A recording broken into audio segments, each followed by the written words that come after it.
This is Keys to the Shop, episode 110, a conversation with Matt Perger of Barista Hustle.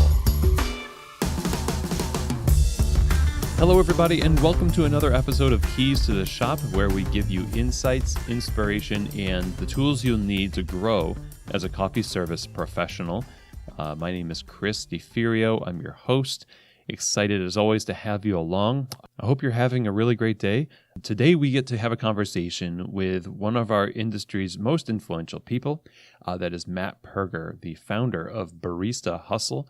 We're going to get to talk to Matt about his perspectives on coffee education, the goals that he has for Barista Hustle, all of that stuff. It's going to be really a great conversation. If you're involved in coffee education of any kind, which most of us are in some form or fashion, I think you're going to find this to be a really valuable episode. So looking forward to sharing that with you. Now, before we get started, let's thank our sponsors here at Keys to the Shop. And to start that, let's thank our sponsor, Prima Coffee. Now, Prima Coffee is a specialty coffee equipment supplier. They're based out of Louisville, Kentucky, and from the beginning of their company, their goal has been to make the best coffee brewing equipment available to the general public as well as to professionals, and their focus is on curating the best equipment out there for every need that you could have. So whether that's home or commercial, grinders, espresso machines, under-counter refrigeration, you name it, Prima Coffee probably has it, and they can support what they sell too because they have the expertise in-house to help their customers get the right gear to fit every situation they come across. So if you're looking at opening your first coffee bar, or you're looking to expand your existing coffee bar, and you're looking for equipment and answers to go along with the questions you have about that equipment, Prima Coffee are the folks to talk to. So go to prima-coffee.com. Reach out to them through phone or email. Let them know Keys to the Shop sent you, and see how they can help you get the right gear to fit your situation. I've always enjoyed working with Prima, and my thanks, Prima, for your support of Keys to the Shop. I also want to give a big thank you to Pacific Foods. They're the people behind the Pacific Barista Series line of non-dairy performance beverages, which are designed specifically for professional baristas and the standards for excellence that they demand. So whether it's almond, soy, coconut, rice, or oat milk, its ability to take the heat from steaming and produce an unmatched and silky texture, but plus keep the focus on coffee. The flavor balance is focused on coffee. This makes it a perfect choice for your cafe's menu. Pacific has always supported specialty coffee, and over the years they have just demonstrated this by listening to and serving the needs of real specialty coffee professionals. So go to pacificfoods.com and learn more about the Barista Series line of non-dairy performance beverages and how putting it in your cafe and serving it to your guests can really help elevate the non-dairy offerings that you provide. So my thanks to Pacific for their support of Keys to the Shop. Okay, so today we're talking with Matt Perger. We're going to be talking about coffee education, and we know that coffee education can be a struggle. There's no shortage of opinions. It's hard to kind of come by trustworthy sources, and most of the time our education in coffee can be a hodgepodge of things picked up from people who may or may not know what they're talking about. And, we've all been in the position of having to undo things that we've learned, maybe less so as we go on in the industry, hopefully, but as frustration grows amongst coffee professionals, solutions to these issues are popping up all around the industry. And I hope this show is one of those solutions for you. But one company has been nothing short of a juggernaut in the pursuit of providing a really curated and reliable coffee education, and that's Barista Hustle. Now, that is the brainchild of Matt Perger. He is the founder of Barista Hustle, which is one of the world's top barista and coffee education platforms dedicated to helping the world make better coffee.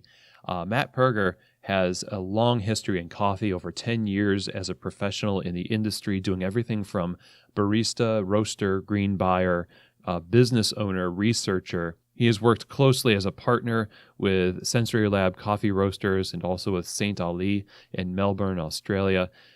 His titles to his name include World Brewers Cup champion in 2012, He got third place in the World Barista Championship in 2011 and second place in 2013. He is also a World Coffee and Good Spirits Champion of 2014. He has a passion for details, science, and taste. Matt has always been focused on solving problems in the coffee industry, but in 2015, he founded Barista Hustle in order to focus 100% on coffee education and training and solving those problems and delivering value to the coffee industry through well-researched videos, articles, papers, meticulously designed tools. Barista Hustle has a huge online membership, and like I said before, is one of the world's most influential platforms for coffee education. Now, this year, Matt launches a coffee education subscription service. They call it the Netflix of coffee education. And it's aimed at giving baristas and shops easy access and affordable access to high-caliber coffee training. So in this conversation today, you can expect to hear a little bit about what makes Matt tick in terms of pursuit of these goals of coffee education and solving problems, the founding of Barista Hustle. We talk in detail about what this coffee education subscription is all about.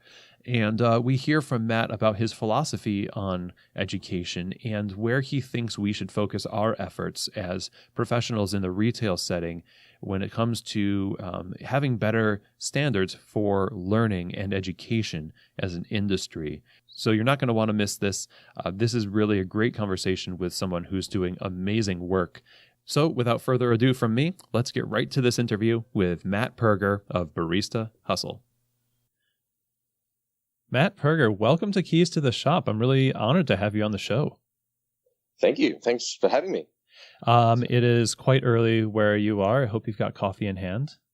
Not yet. It's okay, but I will survive. Nice. I am, like I said, I'm honored to have you on the show and dive into Barista Hustle. You've had a pretty fantastic year. There's been a lot of milestones. So congratulations right up front. Wow. Well, thank you. I'm glad someone's watching. Well, yeah. I mean, honestly, it's hard not to watch. I think that your impact is undeniable with Barista Hustle, and you're getting ready to launch a subscription service we're going to be talking about a little bit later. So that's huge. Yeah, we're moving quickly on a few different fronts. I was just sort of staring into the abyss before this call, thinking of all the things I have to do today. So I'm sure I'll be reminded a few times on this call as well. Well, I know that you have a long history in the coffee world. Talk to us a little bit about how your journey in coffee just put you on the path to be so focused on education and training the way you are. Yeah, I guess it hasn't really ever been any of the jobs that I've done or any of the competitions that I've done. It's more been the fact that the reason that I initially got into coffee, and I think it's the same as a lot of other humans in the coffee trade, is that we love solving the problem of coffee. And it's a deep, deep rabbit hole, as anyone who's jumped in knows. And I have a certain kind of, I guess, sciencey engineering kind of tilt to my brain. And when I'm solving tricky problems, I'm happy. And that's what I love to do. And it turns out when you're in the coffee trade, if you want to be solving problems and doing that kind of work, where you want to be is educating people, because then most of your time isn't really spent educating people. It's spent solving problems, and then figuring out how to share what you found and share and share that with people who maybe don't have the time or are maybe focusing on other things in the trade. So it's really just been my constant desire to solve problems at all stages, like whether I was a barista or a competitor or a roaster or a small business owner. I've always just been delving into problems and thinking of ways to teach things to people at the same time. And I guess I've just been lucky enough to be in a position where I can sort of stand up on a soapbox or, build a website and start shouting into the ether. So it's a good combination, I guess, for this kind of position. Yeah. Specifically, what in your career before Barista Hustle, like, was there a problem in particular that made you think this has to be solved, and the only way to solve it is to really focus down on this as a full-time gig? It probably wasn't that. That was the big step change. The step change was after the WBC in 2013, and it was a big campaign. And Saint Ali, the business that I was working for, and am now a small shareholder in, put heaps of cash behind that campaign. Like, competing at the world level is not cheap, and tens and tens and tens of thousands of dollars. And if you want to improve your odds. And afterwards, we said, okay, well, we've done really well. How do we stay relevant? And how do we sort of keep the momentum of that campaign going? And, everyone at Saint Ali was like, well, we should probably try to start educating people online and just see where that leads, and build a network, and build a website, build an audience. And later on, we can see how that audience, obviously, initially it's not making money because we're just giving away everything for free. Later, maybe we can see if we can either sell education or sell tools or sell something. There's lots of options. So, Matt, take a step away from the cafes and the roasting business and focus on this full time, and we'll see what comes of it.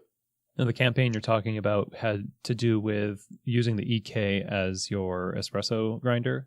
Yeah. That was the WBC campaign that year was sort of rethinking espresso a little bit, and rethinking milk a little bit, and I guess making a weird signature drink that kind of combined it all together. And to this day, I still get a little bit of trauma whenever I hear the songs that I was using in that routine, or if anyone reminds me of it, because it was such an intense few months to get that barista competition going, and we really didn't want to let all of that go. We'd sort of the reason that I competed wasn't necessarily to win, although I was trying to do my best. The reason I was competing was to share ideas that we'd come up with in our work.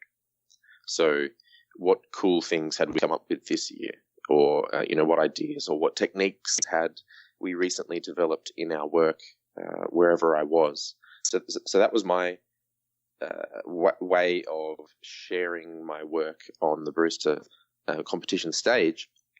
And we started to think to ourselves, wow, that was a really expensive way to do a 15-minute presentation on cool new things and ideas. And the reception to those cool new ideas was incredible. Let's try and find a more efficient way of doing that. And at that moment, Barista Hustle was born. So what are you fighting for with Barista Hustle? Like, what overall problems are you trying to solve? Like, can I sum up the vision for Barista Hustle long term? Yeah, so our North Star, I guess, or our slogan, if you want to call it that, is helping the world make better coffee. So I tell, we run quite an autonomous workplace. So I'm not really micromanaging everyone. I just sort of give everyone direction, and we sort of try to all travel in the same way and check in every so often. And I tell everyone, you're never going to be in trouble if you can justify how you were helping the world make better coffee, because then we're okay, we're good. It's that's what our audience wants. It's what our people need, and when we do that, it helps them, it helps their jobs, it helps their industry, and we're never going to be in trouble if we're helping people make better coffee. So whether that's consumers at home making better coffee, and that's why we or baristas as well, that's why we made a coffee subscription, because getting coffee to countries that it normally wouldn't get to is obviously helping the world make better coffee. And obviously education helps the world make better coffee. Better tools and equipment help the world make better coffee. So that little slogan sort of helps us decide what to do and what not to do. Perfect. And in terms of your looking out into the industry overall, and looking at the problems that you want to see Barista Hustle be a solution for, what is it that you think was lacking that Barista Hustle can fill or is filling? So originally it was just a more coherent canon of knowledge about how to understand coffee making in the sort of more technical, focusing on extraction and percentages and all of that kind of geeky stuff. That was first, because I think that was my wheelhouse, and that's when we sort of gained an audience of sort of all the coffee geeks and all the coffee nerds around the world, or at least most of them, I would hope. and then after that, we sort of said, okay, well, we've definitely overserved that audience. Now we can probably start to look at educating baristas from zero and helping them understand everything comprehensively, rather than just cherry picking this very niche section of baristas who are focused on that. So it started off with a very pointy, nichey kind of style of education and content, and now we're getting broader and broader and broader as we go along, and hopefully eventually someone could rock up with zero coffee experience and walk away after spending their time with us, and except for the practical experience that we can't give someone on the internet, that they should know pretty much all about how to make and how to be in the specialty coffee industry.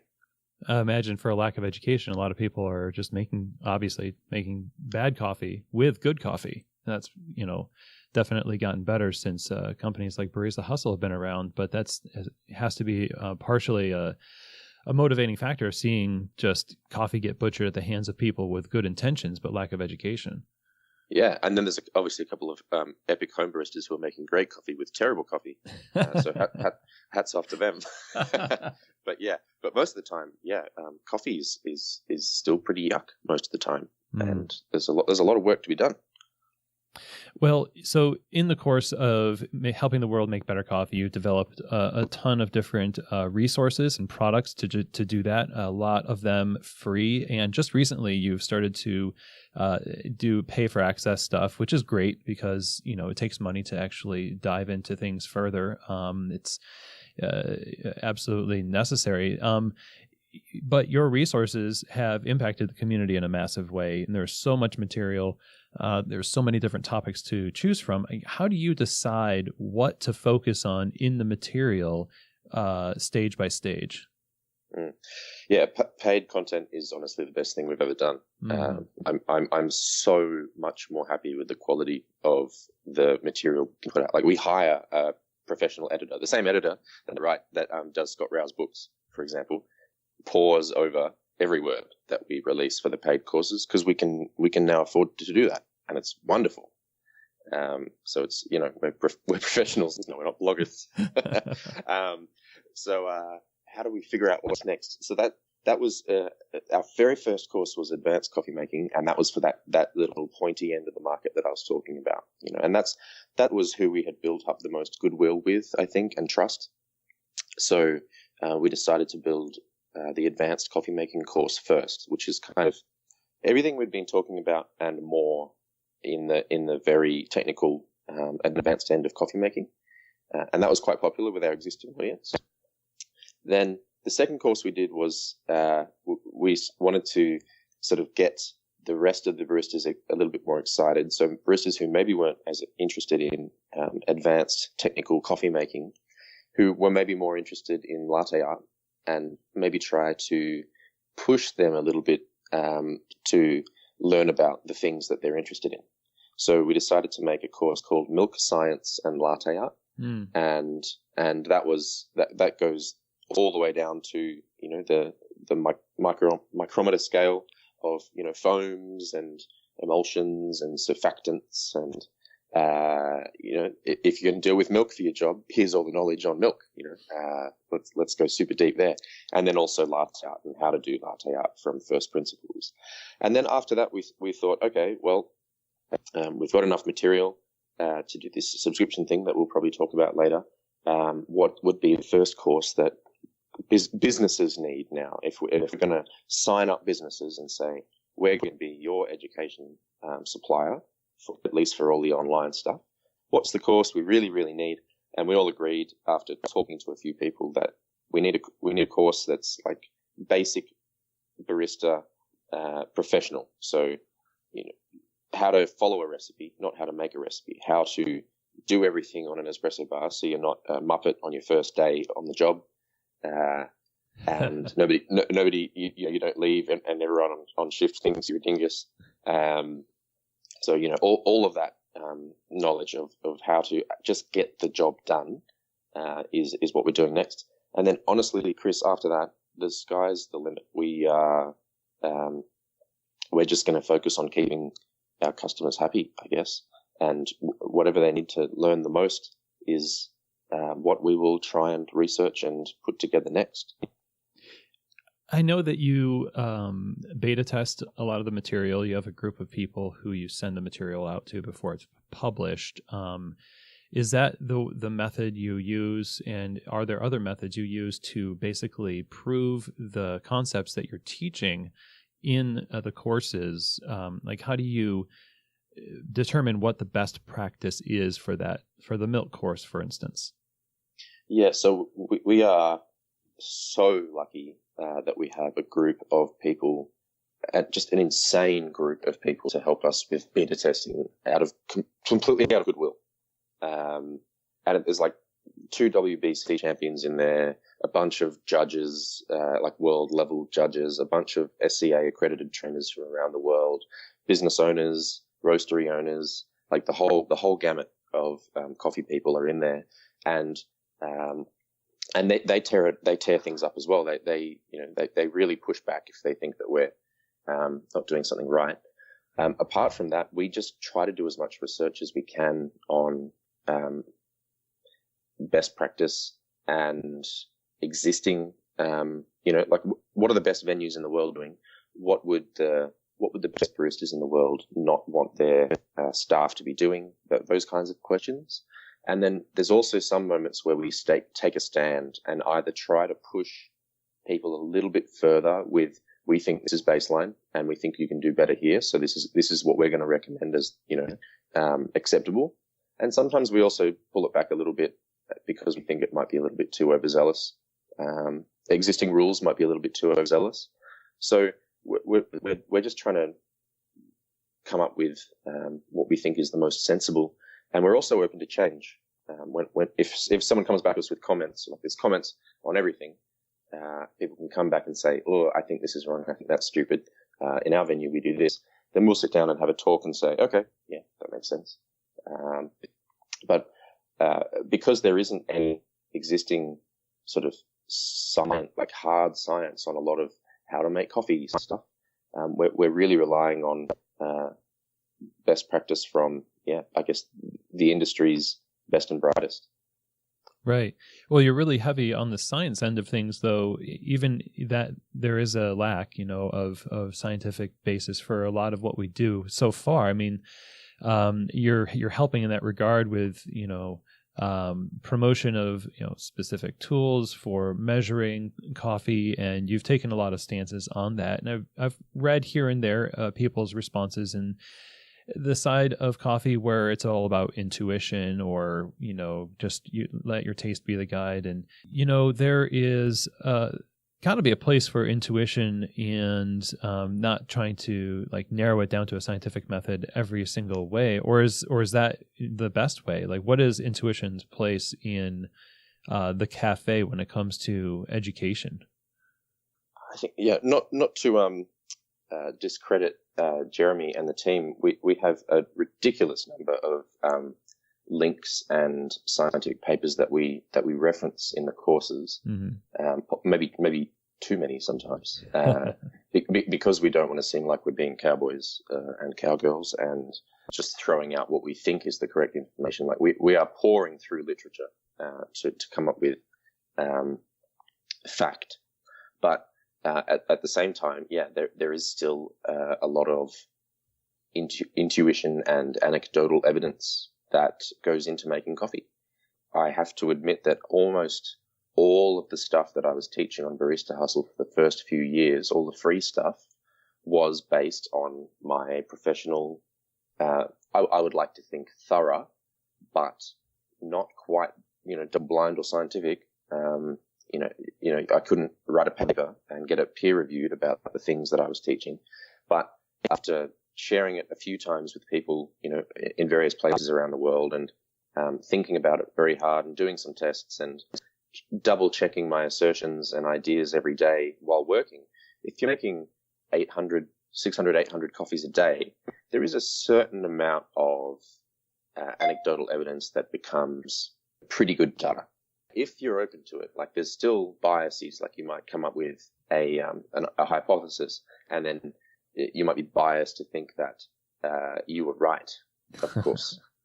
So there's all kinds of biases that will lead you astray if you're not being blind and thorough and testing things properly. But if you're ready to admit that you're wrong, and ready to and treat it as an exploration rather than proving that you're right, I think that that anecdotal and sort of experiential, touchy-feely stuff can get you a long way, especially when your hypotheses and your theories and your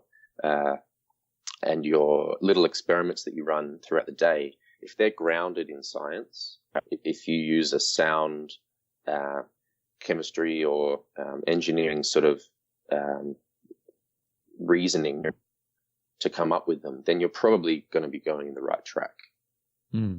Yeah, well said. I mean, having a community like you have, I forget the ridiculously large number of people you have on Facebook. What is it up to now? 24,000, I think. Okay. So when you have a community of people who are, all working in coffee and collectively sharing their quote unquote anecdotal evidence, it seems like there's a natural regulation of somebody who might be biasing their truth of what this coffee should be or this method should be versus somebody else. So it seems like it could keep it, the community aspect would keep itself in check. Yeah, and don't worry, if we put things up that people don't agree with, they tell us. We hear it for sure. Well, you're about to launch this Barista Hustle 1 subscription service. You say it's like Netflix for coffee education. So what is the concept? Explain that to us. What's going into this? What should we expect? So it's Barista Hustle Unlimited is the service product name, membership, whatever you want to call it. Yes.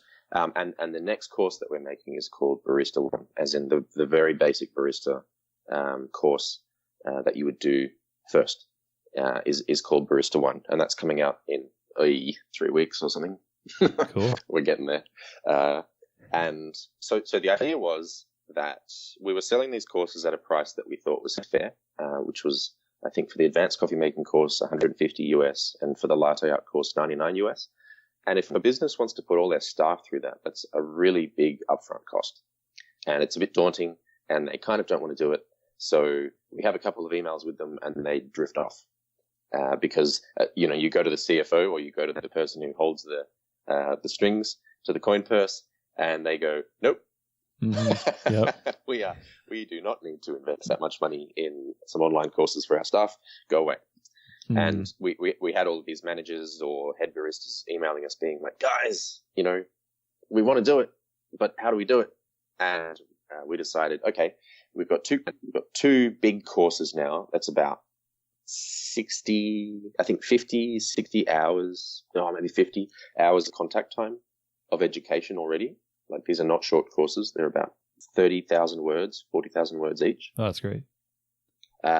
So we thought, all right, we've got some content that we can throw up, and we can offer it to people as a subscription. So instead of just paying for a course and getting access to it forever, you would pay monthly.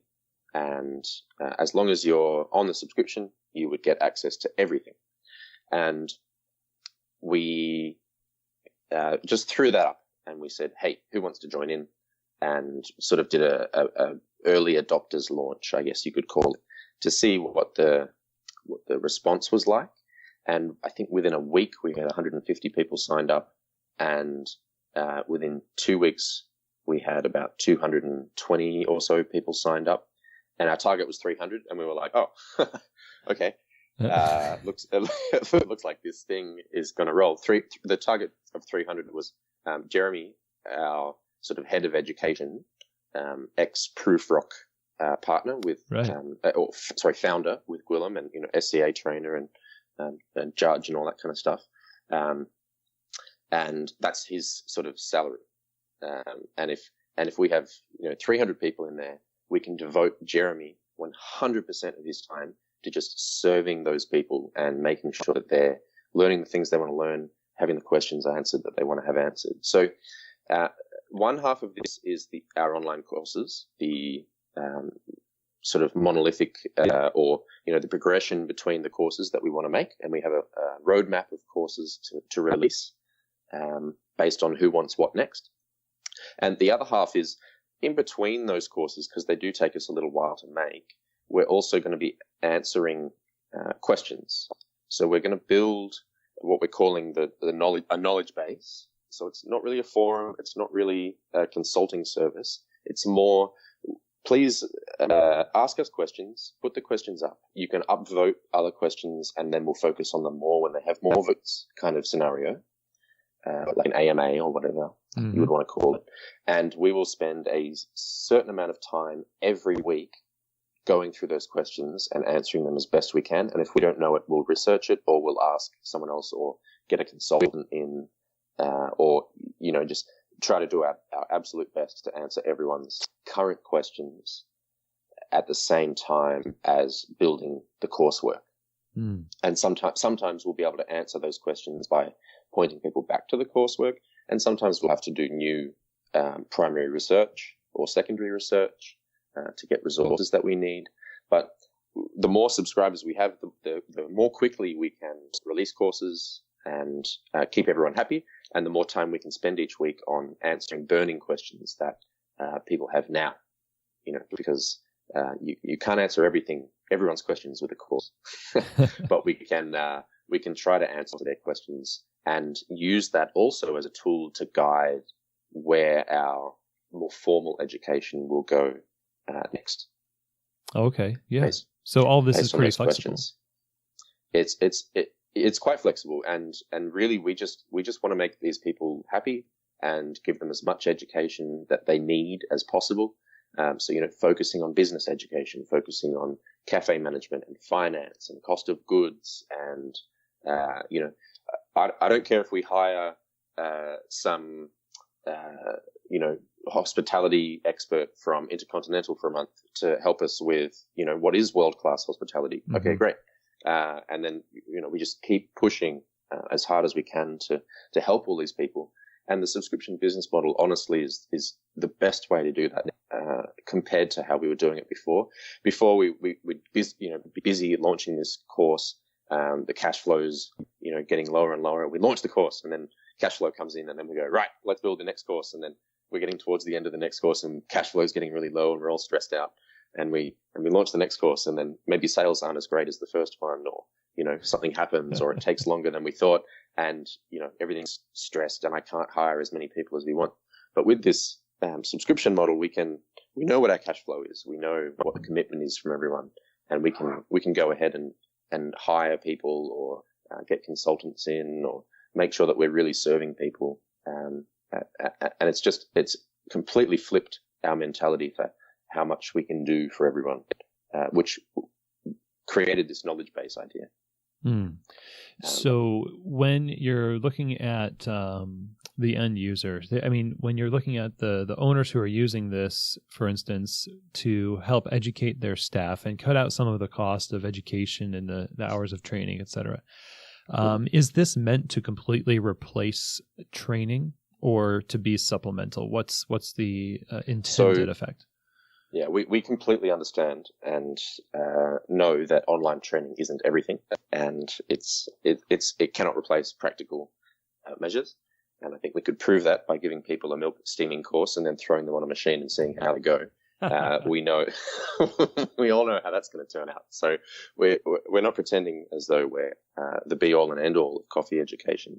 But as you said, we really want to help venues and people reduce the costs of training, because it's less hours for a trainer to be spending with the trainees, and hopefully it's a high quality education, which means that the trainee doesn't need to spend as long doing it, and will come out the other end knowing more than if they had done some ad hoc, PowerPoint presentation that we've all done before on how to make coffee. What we're trying to do, though, is be as much of the education as we possibly can be.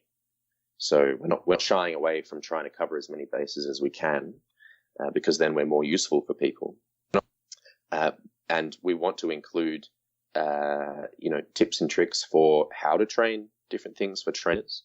So one of our ideas initially was to have a system where we sort of certify humans around the world, coaches we would call them, who we could send people to for practical training. And that was a little too difficult to do off the bat, and is something that we're going to look into next year as part of this Barista Hustle Unlimited subscription, to sort of flag people around the world who are very good at practical training to deliver certifications to people. And we have a lot of interest from AST trainers around the world who are interested in more material and teaching their students more. They're very hungry to help their communities, which is wonderful. Yeah, I guess we're aware that we can't do everything, but we know that there are certainly ways that we can help the in-person training or leverage it or augment it with this platform. So we're very cognizant of the need to help trainers train as well as help trainers not train and spend their time elsewhere. Well, at the end of the day, if you're a trainer, if you're an owner and you need to onboard somebody and make them useful on the bar quickly, you're going to be pulling from lots of different resources anyway, and some of them not the greatest resources, whatever Google turns up. So what is it that you would advise those who are kind of collecting their onboarding process into a binder and figuring this stuff out, and they're going to make the Barista Hustle, the subscription, one of the things that they use? How do you integrate this material into the shop while still being leading their development and using this material responsibly within the cafe and holding people accountable to their progress in real time? Yeah. So we're also working on a way to export people's progress through courses. And as well as you get a certificate at the end, and there's a screen that you could screenshot and show someone that you're, X percentage of the way through various courses. So there's ways to communicate that to an employer who's worrying about where their money's going. But I think in terms of integrating our training into a real life scenario where there's a cafe running and they need people to come and make coffee, please, tomorrow, I think we definitely have a good role to play there, mainly because what we're trying to set up with this Barista One course is sort of all of the basic non-negotiables about making, in this case, espresso coffee, and later we can do other things, but we're just focusing on espresso for now. So if someone had already done that course, as an owner, you'd be like, oh, phew, okay, at least they're up to this level. And I can know that if I throw them in the deep end tomorrow, that they at least understand how all of this works. And maybe it's you hire someone who doesn't have any specialty coffee experience. You could set them at the site. You could leave them at home for the day, tell them to go through this course, and then at least have that sort of assurance that they're specialty grade in their understanding of how things work.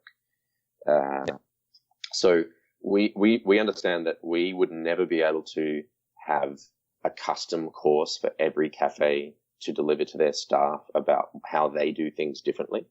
So it's been quite a challenge for us to navigate and toe that line between, are we dictating things here that some managers are going to be annoyed by, or are we leaving it, or are we leaving it open? Are we leaving it too open for interpretation? What do we need to do here? So we've tried to be very careful and very respectful of the fact that every venue is different. Everyone has different standards. But what we've tried to do is say, look, here's a spectrum of possibilities that you might be thrown into. Here are ways to deal with this. Here's ways to deal with this. Here is some advice on how to, exist within a venue that has these kinds of standards. And, Yeah, it's a tricky one, Chris, because every shop I've ever been in is different. There is no, and one of them will make a drink this way, and then the next one will make a drink that way. And looking at it from one way, that's wonderful. That there's variance and variability and uniqueness. But in terms of training, it's a nightmare. So we're just trying to sort of be that base layer of specialty knowledge. And then when you rock up to a venue, maybe they'll have a much smaller dossier now, like a 1-pager instead of a 20-pager that just says, here's how we're different from the standard of specialty coffee in terms of service. Here's how we're different in terms of expectations. Here's how we're different in terms of whatever. And well-educated, well-read barista could look through it and go, okay, I understand this. Good. Mm-hmm. Great.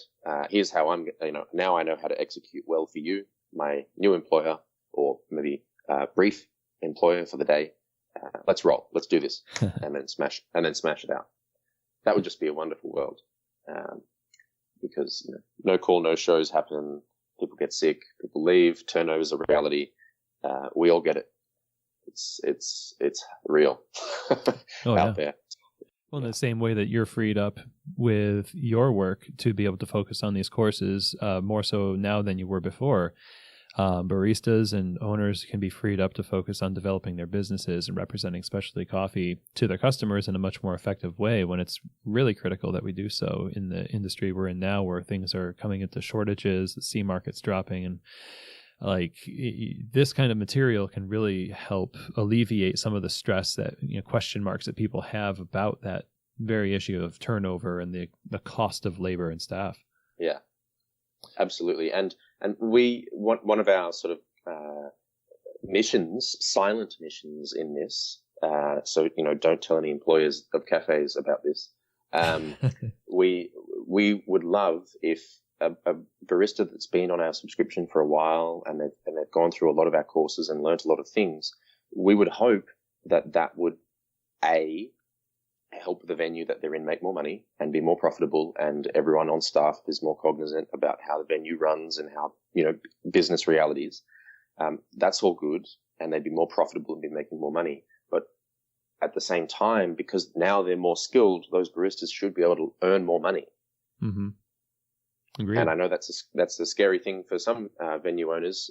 They think that it's a static cost, but if you have staff that are more effective, more efficient, lasting longer, less turnover, they are way more efficient than any employee that you could just replace them with. So let's pay them more. Right, 100%. Yeah, and then our industry becomes much more stable, and there is less turnover, and everyone's happier. So that for us is, we're not overtly saying that, but that's one of our sort of core ideals for this. There's a lot. Everyone gets paid more. There's a lot of lost education over the years too, in generations of baristas who are no longer baristas because they couldn't afford to continue being baristas, or managers that learned a lot and know a lot. You just look back at some of the material that people were teaching about coffee in the 50s even, and it's much more robust than what we were talking about in the 90s. And some of that just got lost because we didn't value education as much, and we wanted to reinvent everything. So you can get longevity of people in the industry. They'll, bring along the education that they have with them. Yeah. Turnover is so expensive. It's unreal. And it's a silent cost. It's not obvious how much it costs. What is it that, so I'm imagining a barista kind of subversively taking courses where they're not getting the education they want to get in their cafe. Their cafe has certain standards, and they're taking courses to try to educate themselves, but they also need to do well in their coffee shop to continue to be a barista.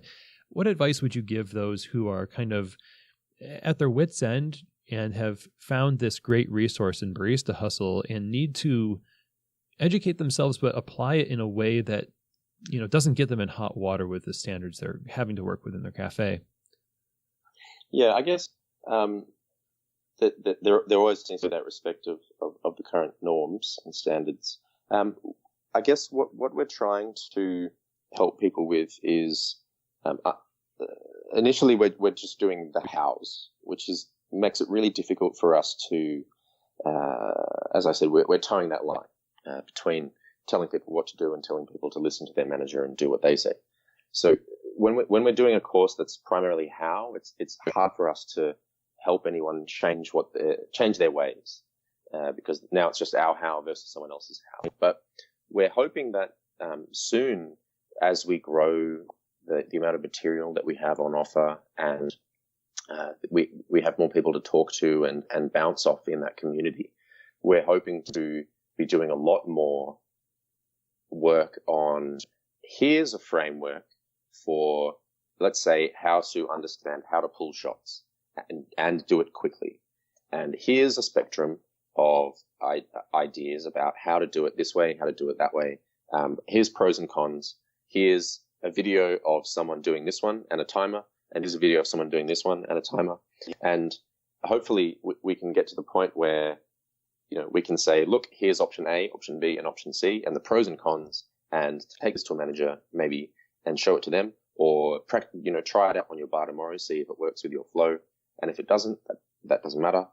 But you've tried. We're trying to do that kind of stuff with everything. So, how are you dialing in? Let's create a framework for how you're dialing in, and maybe you can make better coffee than you were making before with your recipe. Let's make a framework for steaming milk and measuring how you're doing it. So we're not trying to create a cadre of subversive baristas that come back from education online and try to change everything in their cafes.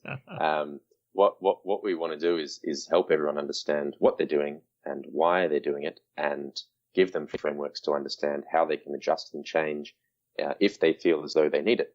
And I feel like that's going to be a much more compelling argument than, this is the Barista Hustle way, and if you're not doing this, then get out.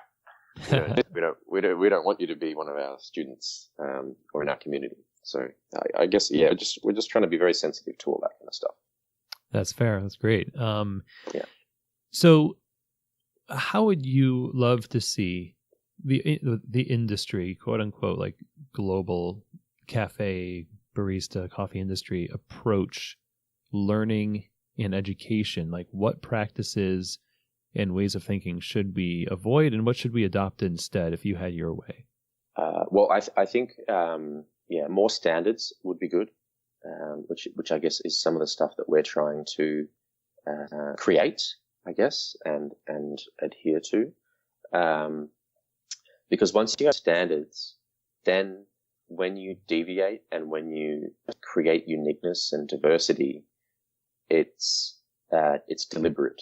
And, you're making a stand and you're existing over in this pocket of the possible realities of coffee, and people can understand why you did it and why you're over there, rather than everyone just being this mishmash and we're sort of celebrating diversity because we don't understand what we're doing, rather than celebrating diversity because someone's made a decided choice to exist over there in that area on whatever axis we're talking about. So I would love for there to be more agreed upon standards. And that doesn't necessarily mean that they're best. It's just that it's like a common language and a common understanding of where we're all at and how we all, should probably do things. And then everyone's welcome to deviate and do interesting things and teach people otherwise. But yeah, I think we're really just lacking that common language and understanding at the moment. And it makes it more difficult for cafe owners to hire staff and onboard staff, and for people to understand what they're doing. So many confused baristas out there that are being told all these different things. And, we in the comment section below a lot of our articles, people come in and they say, "Oh my God, no, why has nobody ever talked like this before?"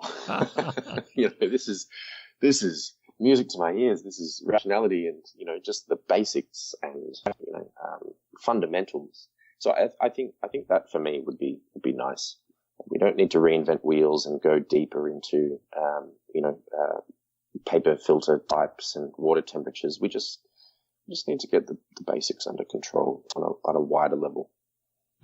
Yeah. It's a good point. We've kind of assumed that we've mastered those things. Sounds like you don't think we have.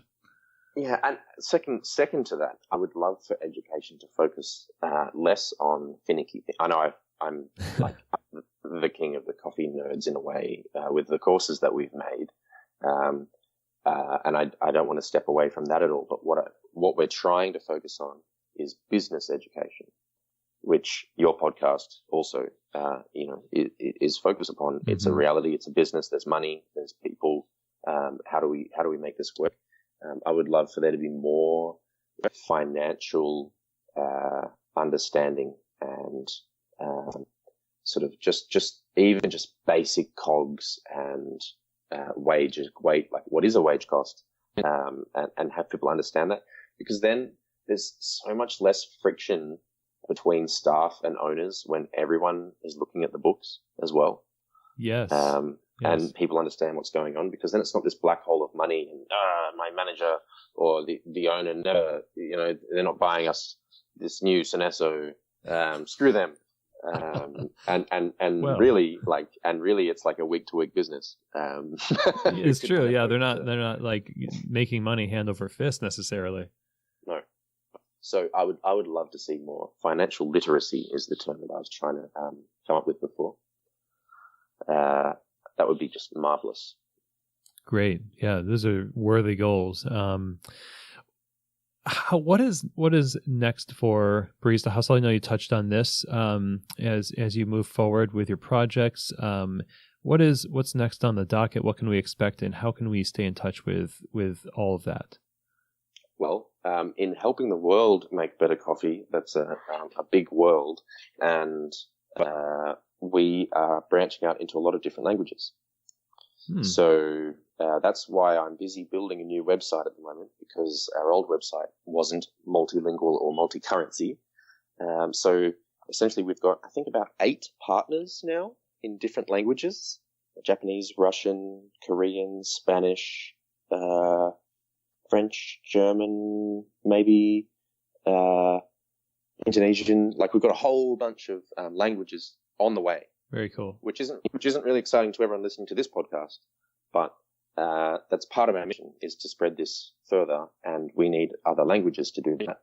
And I think I might even be more excited about the potential of our education in other languages, because they don't get all the other stuff that we take for granted in English. Great point. Like Russia is hungry for coffee education. And the internet wall, it's like China. You don't know what's going on in there, because A, language barrier, and B, totalitarian, internet wall. It's almost the same with Russia, because that massive language barrier and crazy import-export restrictions and red tape and bureaucracy. It's really hard for those guys to get access to good coffee knowledge, and even just good coffee. So the next thing that we're doing, like, I'm in Russia on the 22nd of this month. What is this month? September, yes. And I'm doing stuff with like Eversys, the company that I work for in Switzerland, but also I'm launching Barista Hustle Russia, which is super exciting. Yeah, we've got some rad partners over there.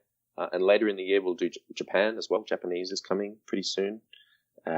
So that's really exciting for me. I know it's not very exciting for everyone listening to this, but if we're going to help the world make better coffee, that's pretty necessary. And other than that, we have a new arrangement, and I'm not allowed to share it yet, but we have a new arrangement for all of our tools and equipment that we manufacture. We found someone we found a company to partner with that's overqualified and marvelous, and essentially they're taking all of it off our hands so that we can focus on education. So we're doubling down on education. Great. And I just need to come up with ideas for new products. So we're going to be tripling the speed of new products that come out for hardware. And this company's sort of going to be managing all of the manufacture and sales and logistics, and we'll even have a separate website for that. So that's really exciting for me, because we've got some really cool products coming next year that I could never have hoped to have developed on my own. So I'm putting the ego away and letting someone else do it, and it's turning out really well. But it took some convincing. That's excellent. That is exciting. And you're not for lack of projects. Seems like you always are needing to be busy. Yeah, look, more ideas than time. So this is perfect for me because I get to draw up a napkin idea and throw it at someone, and then they have to make it. So yeah, we're really excited about that too. Excellent. So people can stay up to date on your website, which is just still baristahustle.com. Where else can they contact you? Yeah, at Barista Hustle Instagram. Instagram is probably our most active social media, and we're constantly talking to people in there. And apart from that, if anyone ever wanted to email us and actually have a chat and set up a time to have a call about education, that I'm doing a lot of that now as well. And you can just send an email to matt@baristahustle.com, which is the most public email address on the coffee internet, and just have a chat. And we just want to help, and we want to learn what people need so that we can be better at doing what we do. Great. Well, thank you so much, Matt. I appreciate you making the time to talk with us today. This is really helpful, and I'm very excited about what you're doing and what you're doing for helping people make good coffee around the world. So thank you again. This was fantastic. Oh, thank you, and right back at you as well, doing the good work. Well, one thing that's absolutely certain is that coffee education is critical to being able to have a sustainable industry, especially in the retail environment where, we are responsible for representing consistently in the cup and in conversation the coffee that is so meticulously grown and so labored over by those that come before us in the value chain. We owe it to ourselves, and we owe it to those who we represent in the store to pursue higher degrees of education for our own understanding and ability to provide that consistent and high caliber experience to our guests. This is just a responsible thing. And I'm really thankful for Barista Hustle and the work that Matt is doing to provide this kind of education to the world. Just amazing stuff coming out of Barista Hustle, and I'm so thankful for the impact that they're making. So my thanks to Matt for joining us on the show. Matt, I really appreciate all of your wisdom, your work, and what you're doing at Barista Hustle is fantastic. Thank you so much. Now I have something special to share with you on the show.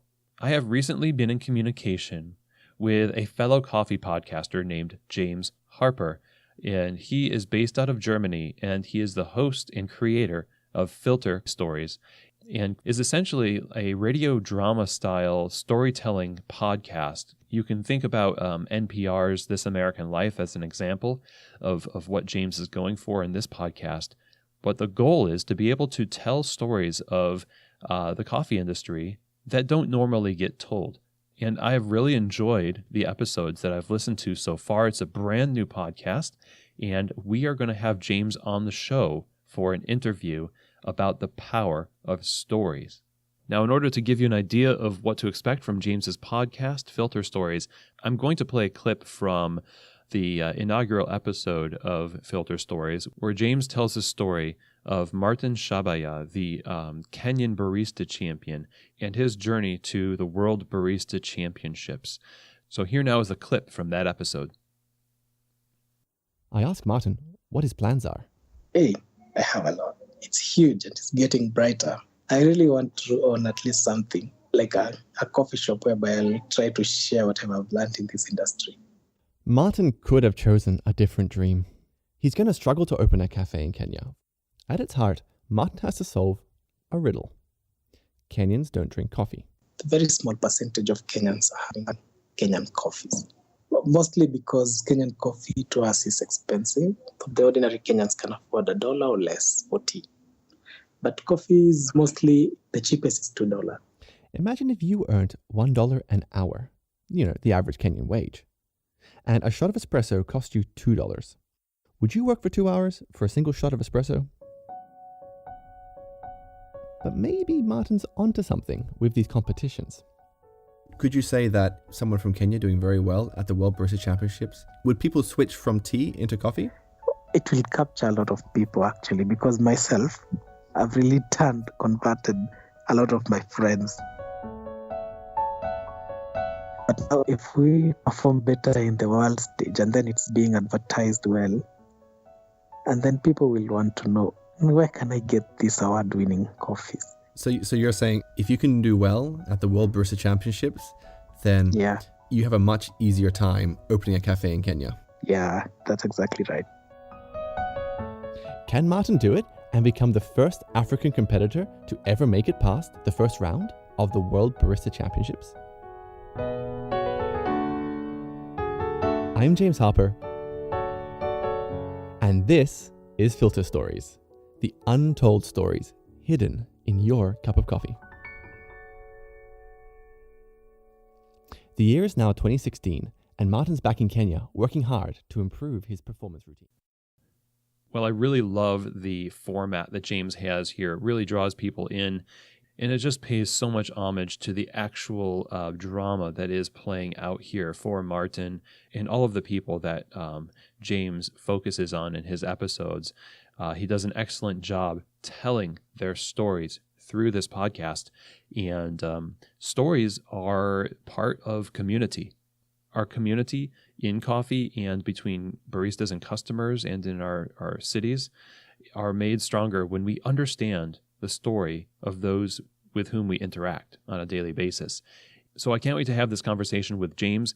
That episode will be airing on the 25th of this month, and that'll give you some time to go to his podcast and check out episodes and get a feel for the storytelling behind Filter Stories. Now, if you want show notes for this episode with Matt Perger, you can go to keystotheshop.com, enter your email address in the sidebar, and you'll be signed up for a newsletter that delivers the show notes and other resources to your inbox directly. The show notes for each episode are basically the main takeaways and points made after each question, and they are also links to the resources that are mentioned in each episode too. So a handy reference for you to be able to keep track of the information that's delivered on this show. I highly encourage you to do that. You'll also receive updates about what's going on with Keys to the Shop and news and other things like that. So yeah, go to keystotheshop.com and enter your email address, and it's as easy as that. Now, if you want to reach out to me directly, it's chris@keystotheshop.com. Pretty easy. Chris, CHRIS, @keystotheshop.com. I would love to hear from you. Let's talk coffee. If you're interested in training and consultation, I offer that as well for you and your cafe. You can give me feedback and questions about the podcast, and that would be awesome too. So yeah, chris@keystotheshop.com. And if you have the opportunity to rate or review this show on iTunes, definitely appreciate that as well. The more 5-star reviews and ratings we get, the better, and the more visible this show is, and the information gets out there more. So thank you ahead of time for that as well. And that's going to be it for the show today. Thank you for joining me. I hope that this was very valuable for you. My thanks to Matt again for joining us on the show. I really hope you have an awesome week. And as always, I hope that this episode has truly given you keys to the shop.